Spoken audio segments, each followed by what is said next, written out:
পাকিস্তানত কমিছে মুছলমান।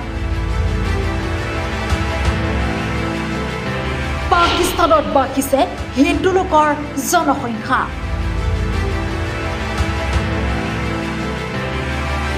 শেহতীয়াকৈ প্ৰতিবেদনত প্ৰকাশ পাইছে এই ভয়ংকৰ তথ্য। পাকিস্তানত ইতিমধ্যে বৃদ্ধি পাইছে হিন্দু লোকৰ জনসংখ্যা। শেহতীয়াকৈ এক প্ৰতিবেদনত প্ৰকাশ পাইছে এই ভয়ংকৰ তথ্য। পাকিস্তানত 2017 চনত হিন্দুৰ সংখ্যা আছিল 3.5 মিলিয়ন, কিন্তু এই সংখ্যা শেহতীয়াকৈ বৃদ্ধি হৈছেগৈ 3.8 মিলিয়নলৈ।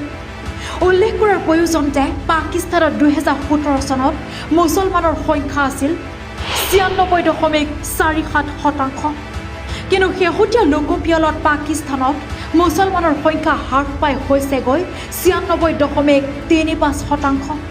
বিগত 6 বছৰৰ ভিতৰত পাকিস্তানত এনেদৰে হ্ৰাস পাইছে মুছলমানৰ জনসংখ্যা।